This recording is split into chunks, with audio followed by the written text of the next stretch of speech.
siguen sin resolverse en San Luis. Venimos de hablar de pasar la nota que hizo Verónica Miranda con la doctora Virginia Palacios ayer a propósito del acuerdo que le han dado para que sea fiscal de Cámara aquí en San Luis. Se refería a la paciencia y que tengamos confianza en las reformas judiciales que se vienen, que se anticipa que vienen, porque todo esto va a significar mejores condiciones para nosotros y para que las víctimas de los procesos judiciales se apoderen de los procesos, dijo ella, o se adueñen de los procesos. Creo que esa fue la idea, como que puedan seguirlos con mayor eficacia que las simples querellas ahora o que las querellas ahora. Eh, Estamos con el caso de Magalí Morales desde hace más de un año sin que se pueda resolver.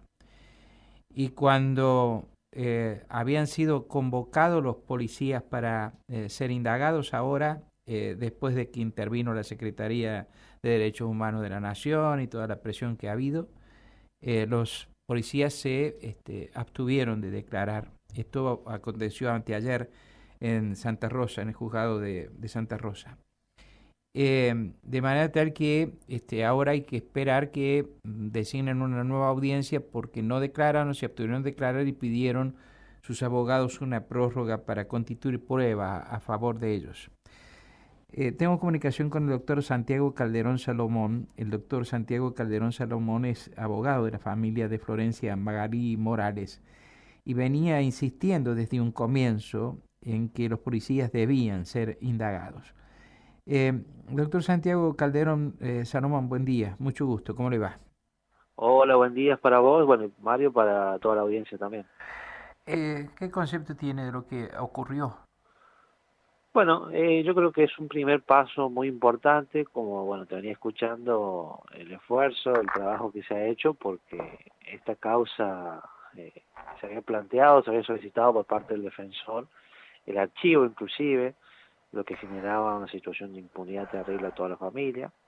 Sobre todo, objetivamente hablando de la prueba incorporada, no tenemos prueba importante y suficiente como para procesar a estos policías, en primer término, por los delitos de apremios ilegales, privación ilegítima de libertad, incumplimiento de funcionario público, mientras se sigue investigando la causa de muerte. Es decir, nosotros hoy estamos con peritos trabajando sobre la investigación de cuál fue la causa de la muerte, si fue un suicidio o estamos hablando de un femicidio. Ahora bien, mientras se investiga era importante desde un primer momento, ya desde el año pasado, que se procesen a estos policías, ¿no? Que esto se logra recién hace 2 días, como bien decís vos. Ajá. Bueno, ¿qué pasó? Que en la audiencia se presentaron con sus abogados particulares y se abstuvieron de declarar que, bueno, es una estrategia procesal y no genera presunción en contra, es una posibilidad que ellos tienen. Sí se les leyó toda la prueba en contra, todo el expediente, todas las pruebas incorporadas en contra justamente de esas actuaciones, que eso demoró casi 4 o 5 horas porque es muchísima la prueba incorporada. Y bueno, después los abogados plantearon una prórroga, pero en este proceso, después del indagatorio, el juez tiene 60 días para resolver, es decir, que igual habría que esperar todo ese tiempo, estimo octubre, noviembre, para que recién se concluya la etapa probatoria y ahí sí el juez resuelve si efectivamente los va a procesar o no por estos delitos. Es decir, el efecto que ha tenido esto de que se hayan abstenido de declarar ahora, también es un derecho porque es una defensa, ¿no es cierto? La indagatoria. Eh, el juez lo va a terminar resolviendo este pedido de prórroga recién en el momento final o Claro. interpreto mal. No, no, está perfecto lo que decís. Por eso, a ver, el pedido de prórroga no sé si tiene tanto sentido porque ya hay 60 días para que se toma el juez para resolver. Ujú. Entonces, no encontré mucho sentido en eso tampoco, pero bueno, un planteo de la defensa y bueno, hace tiempo había para que ellos puedan incorporar la prueba que crean suficiente. Exactamente, el indagatorio es un derecho de defensa, es decir, que si ellos quisieran indagar el día de mañana lo pueden hacer. Claro. No genera presunción en contra, pero bueno, por supuesto que tanto la sociedad como la familia, bueno, estiman que podrían haber declarado si no tenían nada que ocultar, pero desde el punto de vista procesal, no genera presunción y es lo que suelen aconsejar los abogados como estrategia también. Y como bien decís vos, sí, el juez tiene que esperar ese plazo y recién ahí resolver si efectivamente los va a procesar o no por estos delitos. Pero puedes resolverlo antes de los 60 días, el juez. Exactamente, si Tiene hasta considera que 60 días. tiene hasta 60 días y hay que ver la prórroga que han pedido los abogados defensores. Pero si considera que está toda la prueba y los defensores no incorporan nuevas medidas de prueba, se puede cerrar y clausurar antes. ¿Por qué habla usted, doctor, de que hay abundante prueba en contra de los policías?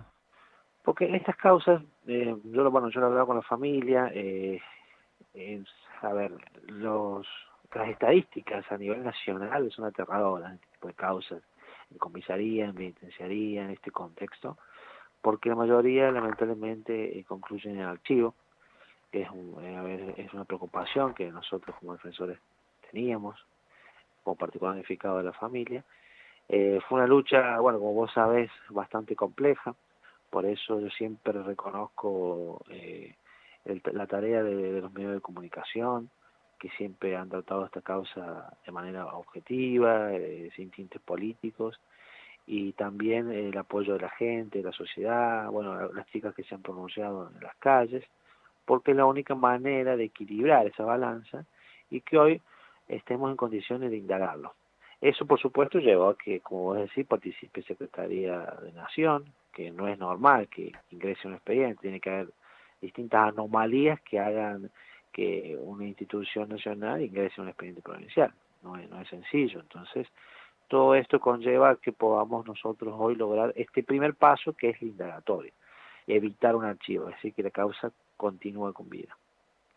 Ahora, ¿qué peso ha tenido la circunstancia de que la Secretaría de Derechos Humanos de la Nación, sosteniendo que eventualmente se va a venir una denuncia contra el país y que quiere estar preparada para ese momento por haberse vulnerado hipotéticamente derechos humanos en esta causa, eh, y el debido proceso, etcétera, etcétera, ha tenido, cuál es el peso que ha tenido esa participación de la Secretaría, el hecho de que la Secretaría venga y se constituya en parte y haya sido aceptado como parte?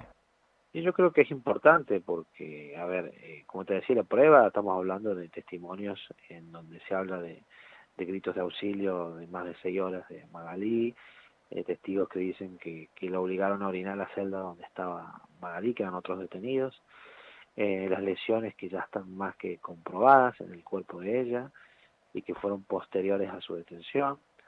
Entonces, todas estas cuestiones y un defensor oficial planteando el archivo de la causa es muy grave. El terrorismo ingresa y lo que quiere evitar seguramente es que esto, como vos decís, trascienda un juicio internacional que esté implicado Argentina, porque los derechos humanos se están viendo afectados. Y si esta causa se archiva y no se logra justicia, lógicamente la víctima va a acudir a estas medidas para que puedan revisar el proceso. Eh, ¿Qué fue lo primero que le extrañó a los organismos nacionales que tuvieron contacto conmigo? Fue el tiempo para que no hubiera ni siquiera indagados ni procesados, cuando a diferencia de otras causas penales, ya sabemos quiénes son los implicados, porque están dentro de la comisaría, es fácil individualizarlo. Cuando pasa esto de que tardan mucho en las indagatorias, son casos en donde no sabemos quiénes son las personas autoras o sospechosas, hay que buscarlas, no hay cámara, no sabemos quién fue. En cambio, en este caso era bastante sencillo, están dentro de la comisaría. Entonces llama la atención lo que tardó el juzgado en procesarlo y eso conlleva a que el organismo ingrese y tome contacto absolutamente todo el expediente e inclusive también planteó las medidas similares a las nuestras solicitando la indagatoria de los oficiales de la policía. Uh -huh. Ahora, disculpe que repase algunos hechos. Usted me dice que entre las pruebas está los testimonios que indican pedidos de auxilio durante horas por parte de Magalí. También la circunstancia de que en una vejación ella debe hacer sus necesidades delante de otros que están en la celda, de otras personas. ¿Esto me dijo usted? No, un testigo que se le obligó, digamos, a que orinara la celda donde Ah, a un testigo. a donde después colocaron a Magalí. Ajá. un trato, digamos, humillante, que acá se ve las claras de que Pero no es que ella estaba en el momento en que ocurrió tal cosa con otra persona, ya, sino que entra a una no celda sucia, digamos. entra en el celda sucio porque ella en ese momento Ajá. bueno, estaba siendo arrestada porque en un primer momento no prestó conformidad. Hubo lesiones, se le impidió muchas veces ir al baño y bueno, cuando ella necesitaba auxilio, que se sentía descompuesta, tampoco se le auxilió. Ella tenía dos menores, los cuales la policía ha declarado que conocía la situación de ella, de que tenía dos menores en su casa solitos, y aún así quedó demorada. ¿Y cuál es la principal preocupación del organismo nacional también? Es que todo esto deriva de un DNU.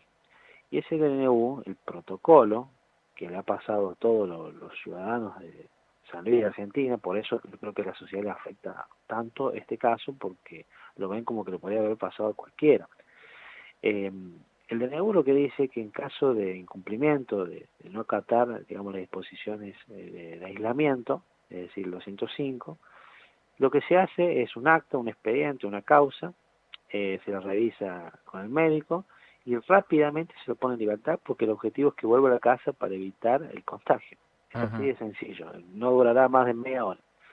Y esta joven, Magali Morales, ingresa a las 9:30, 10, y a las 18 aparentemente se da su muerte, ¿no? Entonces, todo el padecimiento que tuvo que sufrir por una circunstancia totalmente que no corresponde. Este es el primer llamado de atención, es decir, Magali nunca tuvo que haber estado en un calabozo, desde Nunca. ahí en Ajá. adelante. Ajá. Ajá. Este, bueno, doctor, de manera tal entonces que estamos en los plazos finales de la determinación que adopte el juez. De eso se Así es, trata. bueno, ahora toman participación los abogados particulares. Entonces ahora ellos van a querer seguramente presentar pruebas, plantear medidas, y nosotros lo que queremos es que se procese por estos delitos se investiga la causa de muerte. Si se descubre que ha sido un femicidio, por supuesto los delitos van a ser otros, mucho más graves, y bueno, veremos qué termina resolviendo los distintos peritos que están participando. Bueno, ayer hubo exhibición de elementos, que es fundamental para analizar el lugar del hecho, más la exhibición de elementos y ver qué hipótesis es más profunda y tiene mayor porcentaje de efectividad, si la del suicidio o la de un potencial femicidio. Ujú. En cuanto a las pericias que usted en su momento había requerido y que se estaban demorando, había un problema de quien se hacía cargo de las costas, etcétera. Eh, Toda esa pericia que usted había pedido finalmente se hizo, ¿no es cierto? Sí, sí, fue complejo. En general fue una causa muy compleja, nosotros ya la esperábamos igualmente. La primera fue la reautopsia, había muchas dudas sobre la autopsia, había omisiones graves que había hecho el forense La Fourcade de la zona de Concarán.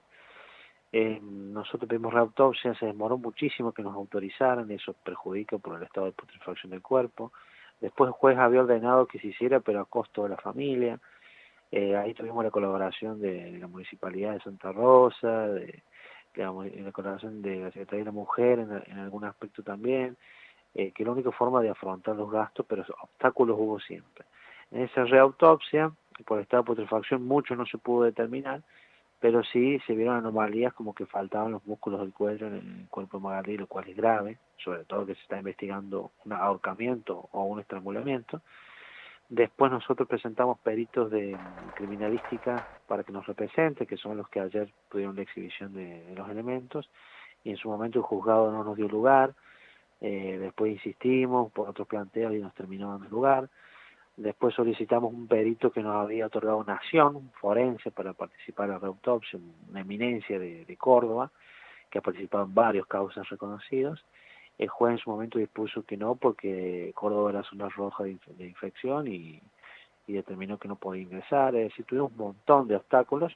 Por eso te digo que hoy llegar a una indagatoria es un paso fundamental, y de acá tenemos que continuar hasta que se haga justicia por esta causa.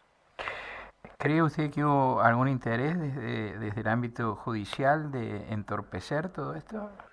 A ver, eso yo no lo puedo determinar, pero Ujú. sí, como te decía, las estadísticas en este tipo de causas, sobre todo lo que es comisaría, penitenciaría, es muy complejo, y y bueno, nosotros por eso siempre acudimos a ustedes, a los medios de comunicación, que con mucho respeto divulgaban la información precisa, y eso a su vez atrajo, por supuesto, organismos nacionales que el año pasado se han contactado con la familia, inclusive yo el año pasado tuve contacto con la ONU, esto es así, entonces estaban siguiendo la causa de cerca. ¿Y con la ONU, con qué organismo de la ONU?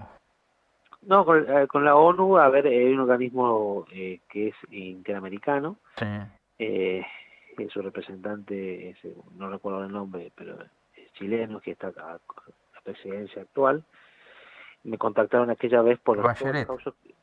Sí, entiendo que sí, en 5 causas en Argentina, por ejemplo, recuerdo la causa Espinosa, entre otras, que eran las primeras que se dieron en esa situación de pandemia, del aislamiento, y bueno, todos los representantes legales tuvimos distintos tipos de charlas virtuales, por supuesto, en donde nos pidieron un montón de datos de la causa, y desde ese entonces, estoy hablando de aproximadamente mayo del año pasado, en ese entonces también los organismos nacionales se abocaron a la causa, y bueno, esto fue fundamental, y bueno, hasta que en este último, claro, último tiempo no es lo mismo que te pregunten o que te acompañen hasta que ingresen. Nosotros siempre pedíamos que ellos ingresaran a la experiencia. Hasta que finalmente lo hicieron, le dieron lugar, y bueno, una vez que ellos constataron que lo que nosotros decíamos en los medios era totalmente verídico, ahí bueno, empezaron a plantear las medidas, y bueno, hoy hay un control un